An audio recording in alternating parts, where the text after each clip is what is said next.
Okay, good day. So, again, we're here pa rin sa lesson na gender and human sexuality. Mas palalimin pa natin yung inyong understanding about the gender and about the human sexuality. So, nalaman natin in our previous discussion that human sexuality is a part of your overall personality, which is interconnected with the biological, psychological, and socio-cultural dimensions. And another thing is human sexuality is the measure of the maleness and femaleness, and talks about how you behave, how you express yourself, and how you react and interact. Okay? Ngayon, sagutin muna natin itong question dito. According to this, sexuality as an important component of one's personality. Okay? So dito, mas makikilala ninyo ang inyong sarili. Mas maiintindihan sino ba ako, ano ba yung identity ko, and ano ba yung kailangan kong matutuhan sa subject na to. Okay? To answer those questions. Okay, so here, let us state if we agree or disagree. For number one, teaching job is only for women. Para sa mga babae nga lang ba ang pagtuturo? Siyempre, disagree. Okay? So, di ba, ngayon kasi wala nang pinipili kung lalaki ka o babae ka or kung ano man gender mo, basta marunong ka magturo. Basta nakagraduate ka dito. Basta nakapag-aral ka. Okay? Equal na tayo nito. For question number 2, men have no right to cry in public. Agree or disagree?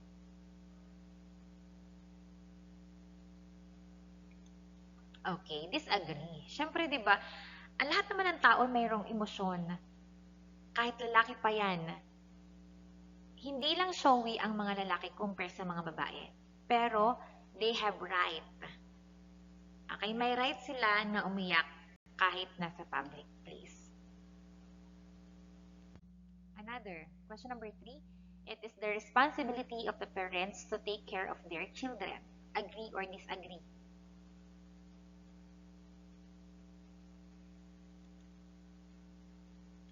Of course, agree. Siyempre, di ba, as a parent, we are responsible sa ating mga anak. Na tayo yung mag-a-assure na nabibigay natin o napoprovide natin yung kanilang mga pangunahing pangangailangan. Question number 4. Father is the sole provider of the family. Agree or disagree? Okay, disagree. Okay? Kasi 'di ba, ngayon, ang nanay at tatay natin ay palaging magkatandem na. Hindi na lang palaging si tatay ang palaging nagpo-provide para sa pamilya. Minsan nga, 'di ba, nagkakabaligtad. Minsan si nanay na yung nasa labas, nagtatrabaho, si tatay yung nasa bahay, nag-aasikaso. O minsan pareho silang wala. Okay, kaya we cannot consider that father is the only sole provider of the family. For question number 5, it is not the sole responsibility of the mother to attend the PTA meeting in school. Agree or disagree? Okay, agree. It is not the sole responsibility. Bakit? Kasi 'di ba, raising a child and supporting their education is a shared duty between both parents ng nanay at tatay. Fathers, guardians, or other family members can and should also attend school and PTA meetings. So here, bakit ko ba ito tinatanong sa inyo?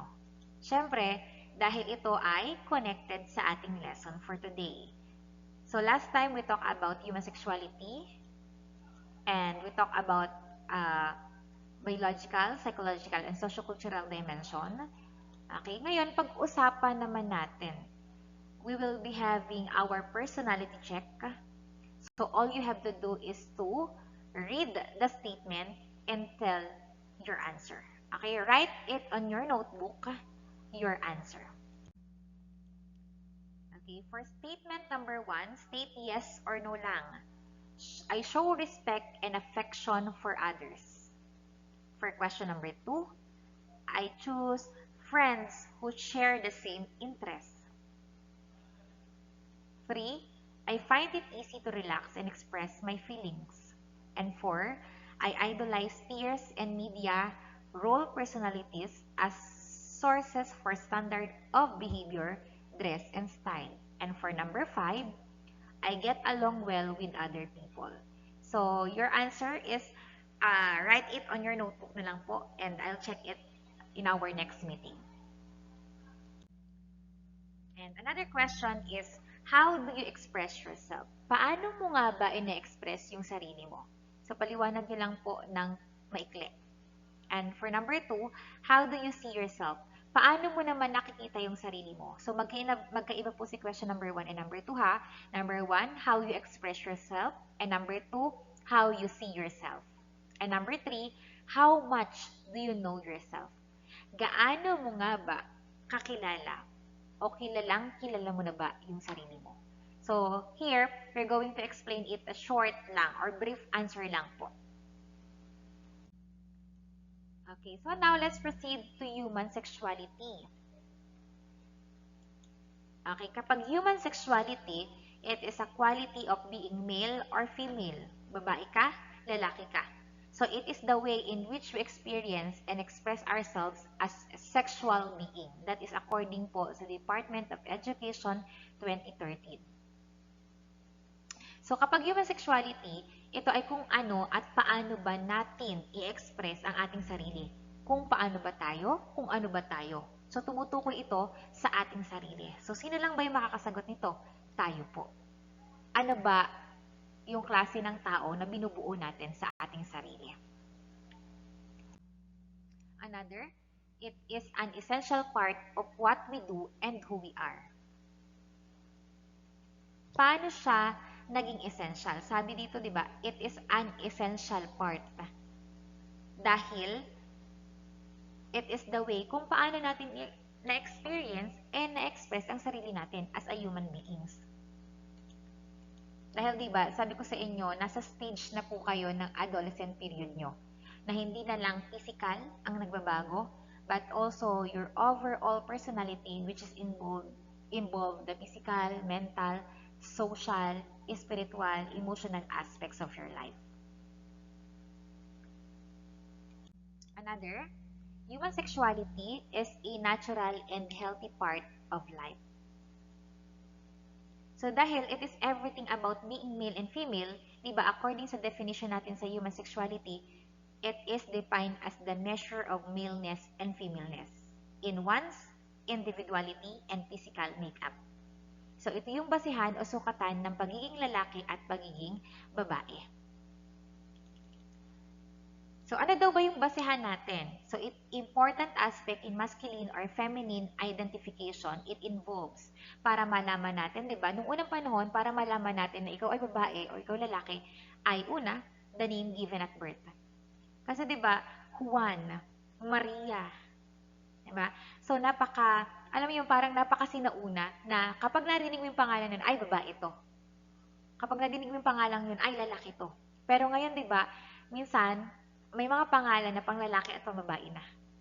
Okay? At yun yung naging kaibahan natin ngayon. Pero dati, ang basehan natin kung babae o lalaki ka, yung pangalan. Another one, the toys played with. Kung ano yung nilalaro. Diba dati sabi, kapag babae ka, kailangan manika yung nilalaro mo.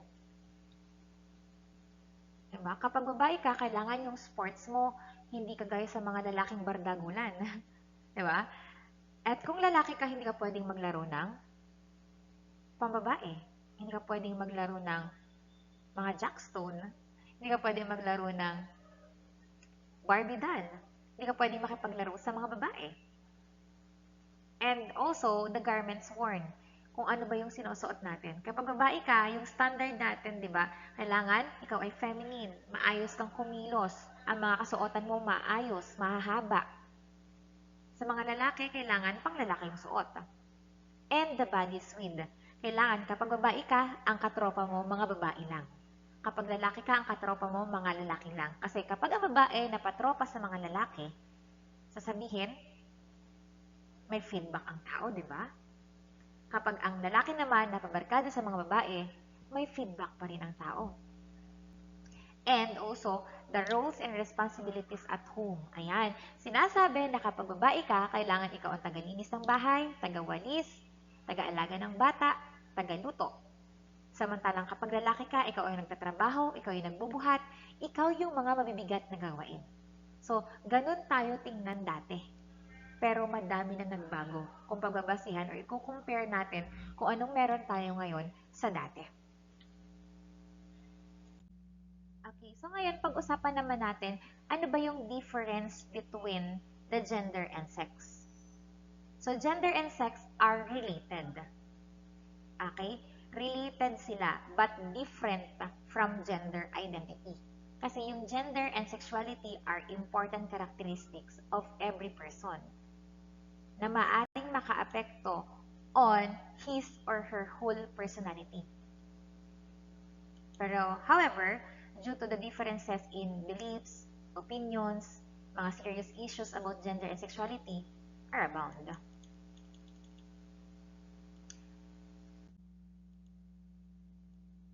Okay, for questions, have you heard about the issues that pertain to sexuality? May mga nadidinig ka na ba about sa mga LGBTQ+, about sa mga gays and lesbians? And another, how can we promote respect for the rights of every citizen in choosing his or her own gender and sexuality?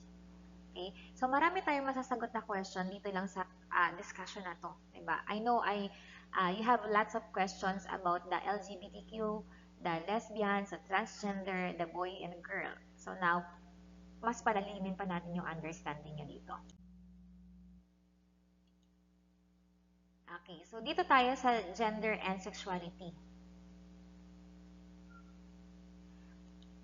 So, are two issues that influence your life as a young person. So, these two concepts have some significance on how you view yourself and deal with other people, especially with the other sex. So, sexual feelings are normal and healthy.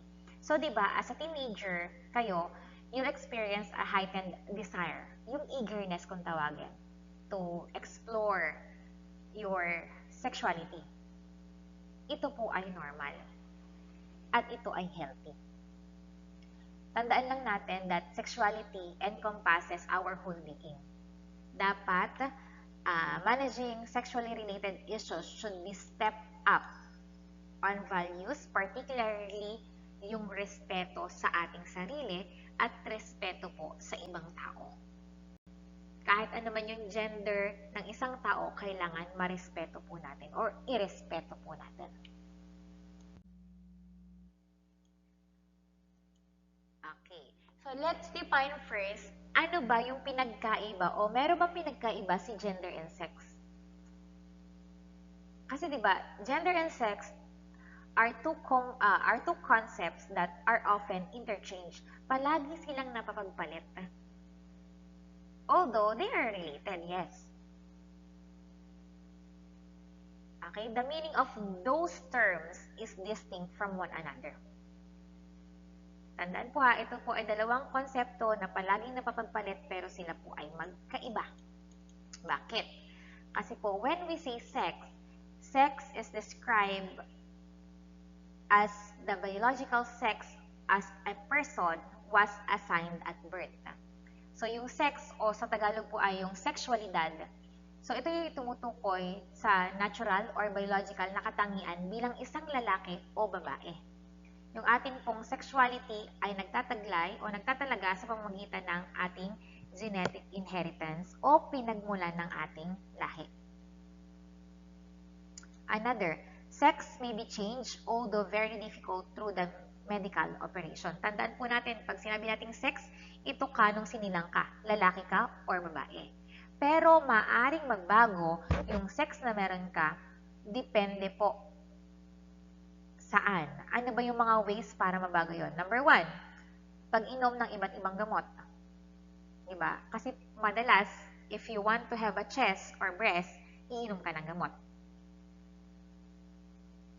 O kaya yung iba, nagpapaturok.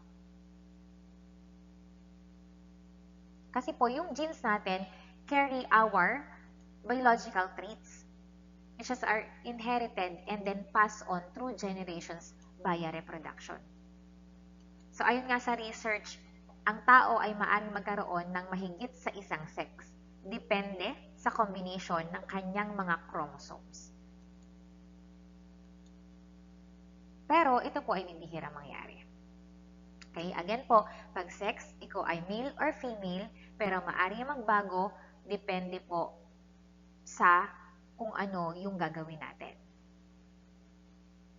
May mga part na, yes, mahirap o dumadaan tayo sa medical operation.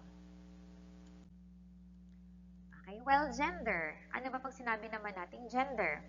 So, yung gender naman natin dito refers to the characteristics of women, men, girls, and boys that are socially constructed. This includes norms, behaviors, and roles associated with being a woman, man, girl, or boy, as well as relationship with each other. So dito, yung gender naman refers to your attitude, refers to your feelings and behaviors that a culture associates with a person's biological sex. Meaning, para mas madali po nating maintindihan, ito ay tumutukoy sa isang aspect na parang idea, ano ba yung nakikita or ano ba yung nakikita dapat ng society? Kung ikaw ay babae, ano ba yung dapat kilos mo? Ano ba yung dapat ginagawa mo? Okay, to make it short, kung sexuality or sex ang pinag-uusapan natin, ibig sabihin, babae, lalaki. Kapag gender ang pinag-uusapan natin, ginagamit natin yung word na ito ay pambabae at panlalaki. I hope nagigets po ninyo. Pero remember, ang pagtatalaga ng pambabae at panlalaki ay maaari pong nagbabago o magbabago sa paglipas ng panahon. Okay? Kasi diba sa ating kasaysayan, dahil ang dami nang nangyayari sa paligid natin, marami na rin tayong ina-adapt, so maaring magbago yung gender na nakikita ng society. Kasi dati, diba, kapag ikaw ay babae, kailangan ang suot mo ay maayos or feminine, kailangan very conservative. Pero diba, sa paglipas ng panahon, nagkakaroon na tayo ng mga crop tops, mga paldas, shorts na mas maiikli pa sa maikli, diba? So, yun yung sinasabi nating gender. Okay, tandaan ha, kapag sex, tumutukoy ito sa boy or girl. Kapag gender, ito ay tumutukoy sa pambabae at panlalaki. Ano ba yung nakikita ng society na dapat ikaw? Okay, meron din tayong tinatawag na gender identity, which refers to a firm belief of his own particular sex. Ito yung identity mo. Ikaw, ito yung pagkakakilanlan mo. Ano ba yung pagkakakilanlan mo? Na kapag sinabing, si Miss Eds to, okay, ito siya. Si ganito to, okay, ito siya. Okay? Meaning, iyon yung identity mo. Ito yung pagkakakilanlan mo. Okay? Like for example, para mas maintindihan natin, may perfume. Okay, yung perfume na yun palagi mong gamit. Tapos bigla kang dumaan sa hallway. Tapos sasabihin ng mga students mo, "Oy, amoy yun ni Miss Eds." Okay? That is your identity. Pwede mo siyang magiging identity kasi yun yung nakasanayan na or nakita sa'yo ng mga tao. Another, an individual's internal sense of being male, female, both or neither regardless of their sex assigned at birth. Okay? Yung identity natin, minsan nahihirapan tayong malaman. Kasi nga, syempre, sa paglipas ng panahon, madami nagbabago, marami rin din tayong changes na ina-adapt. Okay? So, dapat ikaw bilang nasa grade 8 pa lamang, malaman mo na ano ba yung identity mo. Another thing, syempre, meron din tayong tinatawag na gender expression. How individuals outwardly present their gender through clothing, behavior, and appearance. Okay? How you express yourself, diba? That is human sexuality. Paano mo ba ini-express yung sarili mo na hindi lang basta nakabase sa ikaw ay lalaki, ikaw ay babae? Kasi nga, meron na tayong identity. Okay? Yung identity na yun yung way of expressing yourself na. Kung ikaw ay babae, pero ang gusto mong mga pananamit ay mga maluluwang na damit, di ba? So that is your gender expression. That is how you behave, how you clothing, how you behave, how your behavior, and how you show your appearance. So that is gender expression. Another one is gender identity and expression. Ayan, pinagsama na natin. So, meron tayong tinatawag na cisgender. Under nito, you feel like the gender you were assigned at birth matches who you are inside. Okay? Example, if you were born female and you feel like a girl, woman, you are cisgender. Parang kung ano ka nung ipinanganak ka at nung lumalaki ka, napapansin mo, yun talaga yung gender mo, male and female. That is what we call the cisgender. Next, meron tayong tinatawag na transgender. So, transgender, you feel like the gender you were assigned at birth doesn't match who you are inside. So, ito naman yung opposite ng cisgender. Kung ang cisgender, nafe-feel mo kung ano yung gender mo nung pinanganak ka, sa habang lumalaki ka, ganun yung gusto mo. Pero itong transgender, it's different. Like for example, if you were born male, but you feel like a girl or woman, you are transgender. Like for example, ikaw ay babae nung ipinanganak, pero habang tumatagal, napapansin mo yung sarili mo na parang nagugustuhan mo yung ibang babae o yung ibang ginagawa ng mga lalaki. Okay? At saka yung nafe-feel mo parang kakaiba. So, that is transgender. Another one, non-binary. You don't feel completely like a boy or a girl. You might feel like both, neither, or somewhere in between. So, dito naman, hindi mo pa alam. Hindi mo malaman or naguguluhan ka sa iyong identity kung ikaw ba ay lalaki, ikaw ba ay babae. So, like for example, someone who feels like they are neither male or female might identify as non-binary. They might use pronouns like they, them. Okay? Kasi nga hindi mo ma-identify, so nahihirapan ka pang makilala yung sarili mo. Okay? So, sana wala tayo sa state na to kasi ito yung pinakamahirap, yung hindi mo alam o hindi mo kilala pa yung sarili mo. Another is the gender queer. Similar to non-binary, but it often emphasizes that gender isn't fixed. It can be fluid or changing. Ayan. So, dito, malapit ito sa non-binary. Madalas itong ginagamit ng may magkakatulad sa kahulugan ng non-binary. Pero, ang ilang tao ay mas pinipiling gamitin ang gender keyword dahil mayroon itong kasaysayan ng pagiging activist o pagiging rebelde ba kung tawagin sa tradisyonal na sistema ng kasarian. Like for example, a person who sometimes feels male, sometimes feels female, and sometimes feels like neither might identify as gender queer. Their style expression might change from day to day. Nagbabago siya every day. Unlike po sa atin pong non-binary, hindi mo alam. So dito, dahil hindi mo alam, nagbabago siya every day. Okay? Parang nagkakaroon ka ng identity confusion. Okay, so meron naman tayong tinatawag na gender roles and stereotypes. So gender roles refers to a certain roles, characteristics, and expectations of how a person should feel, think, and act as influenced by parents, peers, and society. Okay? Ito, ano naman yung roles mo?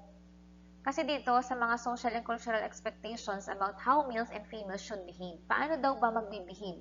Ito po ay nakadepende rin sa society. Diba sinasabi, kapag babae ka, mabini ka, kailangan mahinhin kang tumawa.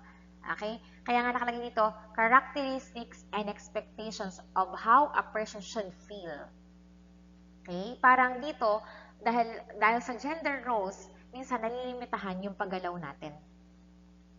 And gender roles may be described as customs, rules, and standards mandated by various interests, commitments, opportunities, limitations, and behaviors of different genders. Kaya yung iba, natatakot silang magsabi na ganito yung nafe-feel ko. Na parang iba na yung nafe-feel ko, parang gusto ko na ibabae, parang gusto ko na ilalaki.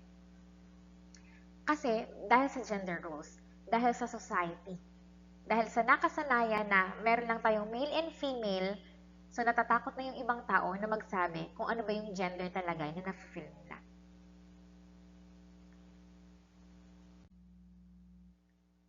Another natin, gender stereotypes. Oversimplified and often unfair beliefs about the characteristic of all males or all females. Impact. Stereotypes can limit opportunities and create pressure to conform. Okay? Yung gender roles natin, ano ba yung ginagampanan mo bilang lalaki at babae? Sa stereotyping, dahil nga, eto nga, yung impact ng stereotyping, ito yung nakalimita lang, yung iyong ginagawa, ang iyong galaw, kasi nga, kailangan babae at lalaki ka lang. Like for example, girls are better at language arts, while boys are better at math. Ibig sabihin, yung stereotyping, ano na yung nakasanayan ng society na tingin nila sa mga tao. So, marami yan. Marami tayong stereotyping na yan na may ibang nababago, yes. Pero may iba din na dahil nga takot silang mahusgahan ng society, hinahayaan na lang nila. Okay, meron din tayong tinatawag na gender equality. So, grants man and women equal enjoyment of human rights. Dito, kahit ano pa man yung kasarian mo, part ka man ng LGBTQ community, kailangan pantay-pantay ang pagtingin sa inyo or sa kanila. Dapat pare-pareho na nai-enjoy kung ano man yung buhay na meron tayo. Diba minsan, nagiging unfair sa iba yung gender. Na porket ay part ka ng LGBTQ, wala kang say dito. O kaya minsan naman, babae ka lang, hindi ka pwede dito. O dahil ikaw ang lalaki, ikaw dito. 'Di ba? So nawawala yung equality.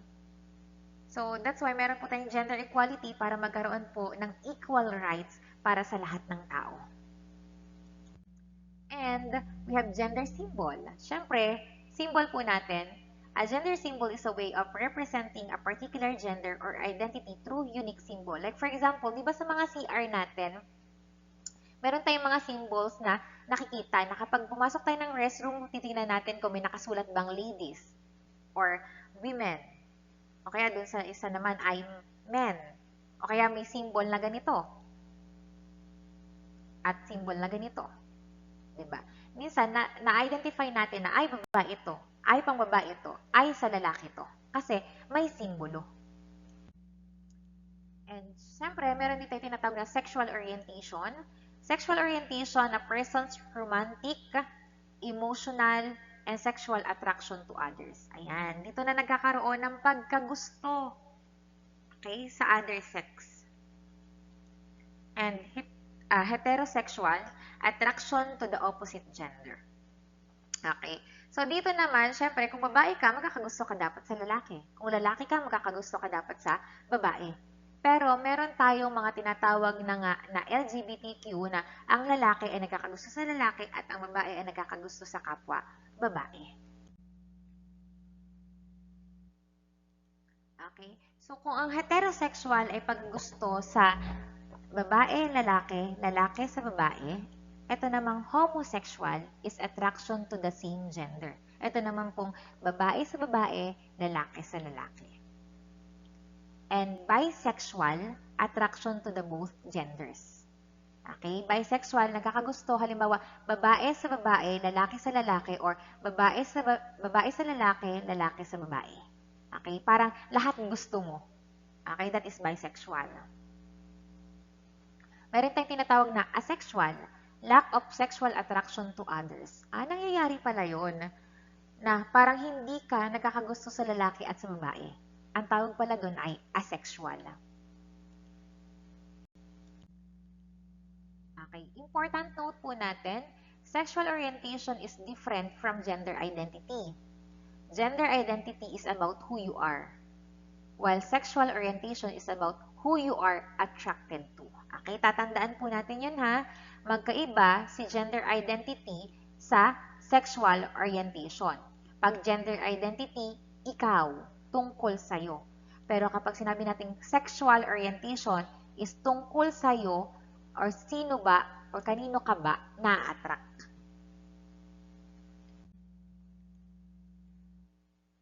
So may tinatawag din tayong third sex. So yung third sex po natin, aside from males or females, there are also individuals who are said to belong to the third sex. They are called the homosexuals. So kanina nabanggit na po natin yung homosexuals. Mas bibigyan lang natin ng diin. Yung homosexuals, sila yung nagkakagusto sa babae sa babae, lalaki sa lalaki. So they are described as individuals who experience strong attraction to those who belong to the same gender as they do. Paano ba nangyayari yan? Okay? Paano nga ba nangyayari yung third sex na yan? Okay. So, saan nga ba nagmumula itong third sex? So, the concept of the third sex or yung tinatawag po nating diverse gender and sexual orientation involves several biological and natural factors. Okay? Those factors are, yung number one po natin is yung chromosomes. Kasi during pregnancy, yung genetic combinations can sometimes vary beyond the typical XX and XY chromosomes. Diba? Yung XX for female chromosomes and XY for male chromosomes. May mga pagkakataong nagkakaroon ng iba't ibang combination tulad ng XXY o yung tinatawag nating Turner syndrome. Okay, number 2 reason kung bakit nagkakaroon tayo ng third sex is because of the intersex traits. Kasi po, some individuals are born with biological characteristics such as hormones or reproductive organs that do not fit standard male or female definitions. Okay? And number 3, yung hormones in the womb. Yung levels of hormones like testosterone and estrogen and progesterone natin during pregnancy can influence how the body and brain develop regarding the gender. And next one, isa pa sa nakaka-apekto is yung gender identity natin. A person's inner sense of their own gender and who they are attracted to naturally unfold as they grow, moving beyond physical anatomy. Okay? So, yun po yung mga reasons po natin. And again, tatandaan po natin that homosexual community uses a multicolored flag. Diba? Sabi nga, racial flag. Okay? Which is, yung flag na yon is the Rainbow Club, kung tawagin. So, this is a symbol of their diversity or the differences among the members of the homosexual community. Diba sa mga bansang gumagamit ng wikang English, karaniwang tinatawag na gay ang isang homosexual. Sa Pilipinas, di ba, ang term sa atin ay bakla. So, hindi lamang sa mga homosexual, ngunit pati na rin po sa mga bisexual, di ba? O other term natin ay mga silahis. Pwede din siyang transsexual, mga kilos babae. At minsan po ay pati yung mga lalaking malamyang kumilos, di ba? Makukonsider din o tinatawag ding bakla or silahis. So, yung term ng bisexual ay tumutukoy po sa mga taong nakakaranas ng atraksyon sa kapwa babae o sa kapwa lalaki. Samantalang ang isang transsexual naman ay taong itinuturing ang kanyang sarili na kabaligtaran ng kanyang kasarian. At bukod sa salitang bakla at bading, ginagamit din yung mga salitang binabae, diba? Babaeng kumilos. O meron din tinatawag na crossdresser, yung mga nagdadamit ng pambabae. Meron din term na siyoke, sirena, at Becky. So, tinatawag namang paminta mula sa pamen ang mga baklang nagpapanggap na lalaki. Diba? So, ang daming tawag. So, pagdating naman sa mga babae, tomboy naman ang tawag ng mga Pilipino sa mga lesbian o mga babaeng nakakaranas ng atraksyon sa mga kapwa babae. Okay? So, that is the information about the third sex. Another information, meron tayong tinatawag na social and cultural influences. Okay, maraming bagay ang pwedeng maka-influensya sa atin. 'Di ba? Lalo na ngayon, napaka-lantad na ng paggamit ng technology at marami na rin mga platform na pwede tayong gamitin like social medias, Instagram, Facebook, TikTok, Reddit, X, 'di ba? So, sa media, TV, movies, and social media often reinforce a gender stereotypes. Yes po. Diba? Nakaka-apekto talaga yung mga napapanood natin, nababasa natin, napapakinig natin sa kung paano natin tingnan yung isang bagay. Kasi yun eh, di ba? Parang sinasabi natin, dapat ganito eh. Ito dapat yun.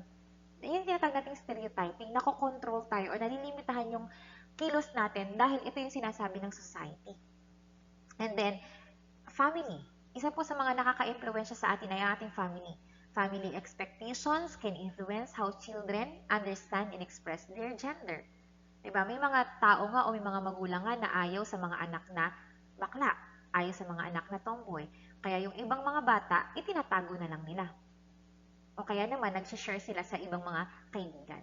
Kasi napakalaki po talaga ng impact ng family pagdating po sa mga ganitong klase ng usapin. Kasi may mga magulang na hindi tinatanggap kung ano yung kasarian ng kanilang mga anak. Another po natin, peers. Siyempre, friends and classmates can impact gender expression through acceptance or rejection. Okay?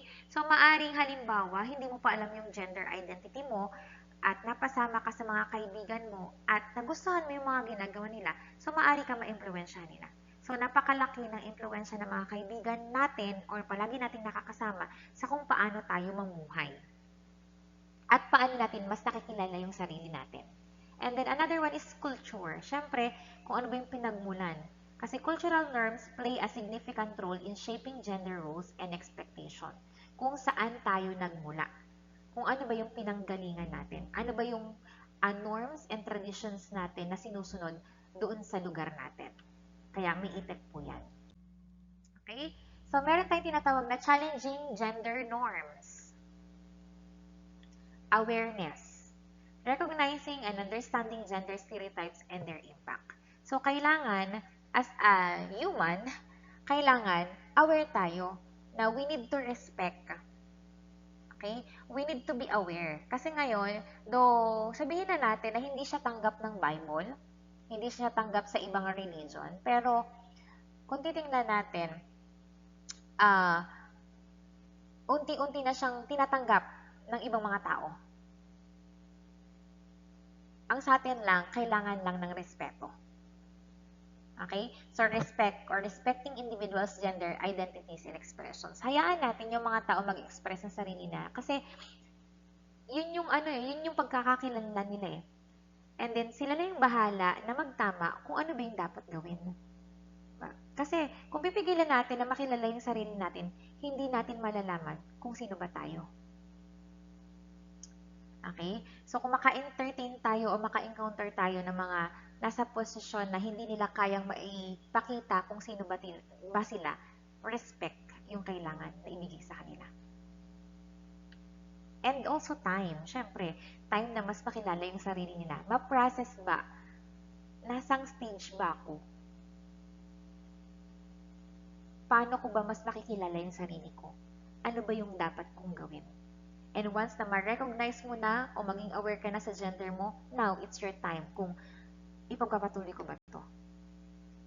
O I need to stop this para maitama ko to. Okay, another natin, inclusion. So, creating inclusive environments where everyone feels accepted and valued. Okay, so tayo naman, kung hindi tayo pabor dun sa mga gender na yan, sa mga LGBTQ+, sa mga transgender or bisexual, respect pa din. But, tayo as an individual, hindi naman natin kailangan na hamakin yung kapwa natin dahil lamang sa kung anong gender meron sila. Let's create pa rin ng mas peaceful na environment. Naipakita pa rin natin na, okay, hindi ako pabor, pero tinanggap kita. And sana magkaroon din tayo ng advocacy. Speaking out against gender discrimination and inequality. Okay? So dito, di ba, kaya nga yung iba na sumasali sa mga pageant, di ba, kung nadidinig niyo yun, yung advocacy ng iba is magkaroon ng gender equality. Na maipakita kung ano ba yung tunay na sila. Kasi doon pa lang, yung sa speaking out against gender, doon pa lang magpakita mo, magkaroon ka ng boses para masabi mo kung ano yung ano ka o sino ka is malaking bagay para sa kanila. Okay, so I hope wala na po tayong questions regarding our discussion, the gender and human sexuality. But before I end this meeting, okay, I will give you an activity regarding to our discussion. Okay, so activity number 2, interview about homosexuality. So you're going to gather information or interview your parents. So let us talk. So you need to have a heart-to-heart conversation with your parents or guardian or anyone po na mas matanda sa'yo at hindi pumapasok kay Corsai. So ask them about their opinion or beliefs about homosexuality. Okay, create and write 5 thoughtful interview questions about homosexuality. You may use the sample questions below or make your own questions. And questions are in English, but your interviewee can answer in Tagalog.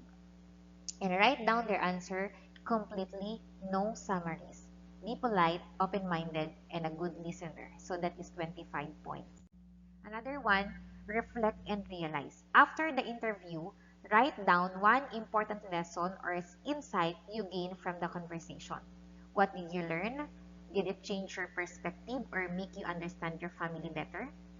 That is 10 points. And share your thoughts. In your own words, explain why human sexuality is an important topic to learn and understand. Think about how it helps us respect ourselves and others, make good choices, and grow as individuals. So that is 10 points. And meron tayo ditong 10 takeaways. List down 10 key lessons or facts you've learned from our discussion on homosexual or human sexuality. Make it short, clear, and straight to the point, just like the 10 lists. So that is 10 points. So for our reminders, no Googling allowed. Use your own ideas and understanding. Keep it real and honest. Don't forget to write the name, the age, and relationship of the person you interviewed. Like for example, ang name ay Maria Santos, age is 42, relationship is mother. Okay? And you need to submit your output on our next meeting. So, magpo-post na lang din po ako sa Schoology ng submission nito. You're going to take a picture, a clear picture of your output, and then magiging valid lang yung output mong yan kapag isinabmit mo po sa akin next meeting. Okay? And then, state ko na rin po itong activity number 3 po natin, collage activity, my growth journey. For our instruction, collect photos, gather 10 pictures of yourself from birth up to childhood years. Okay? So, 10 pictures lang po yung hinihingi. Pero bawal umulit. Halimbawa, marami kang picture ng 2 years old ka, edi magkakasama na yung 2 years old.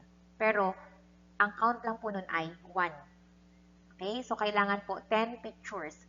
So, create a digital collage. Again po, digital ang kailangan.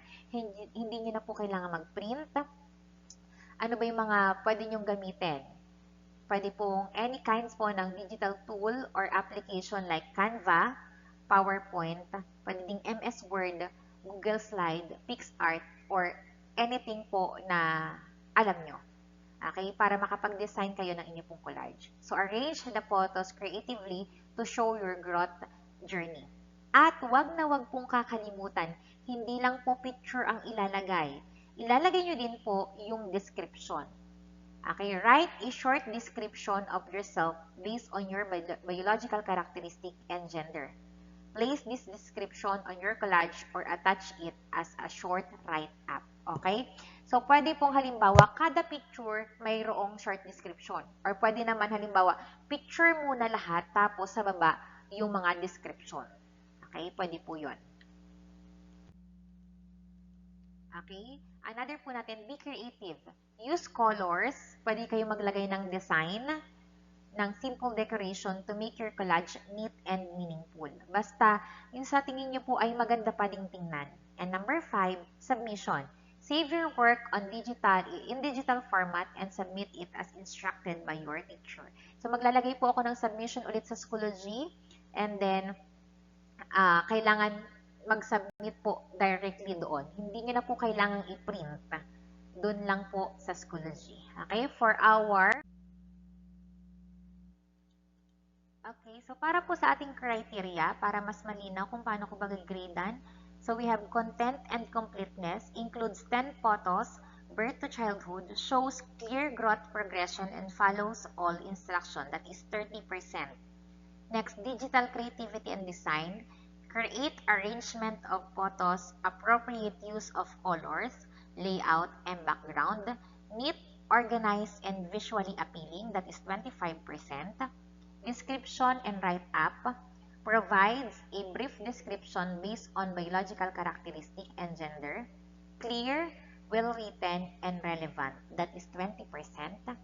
Next, effort and originality shows effort, uniqueness, and personal touch, goes beyond minimum requirements, that is 15%. Technical quality, collage is created digitally using an app or software, saved and submitted properly, 10%. So, a total of 100%. So, I hope po, maasahan ko na kayo po ay makakapag-submit on time. So, again, that's all muna for today. See you next time. Goodbye!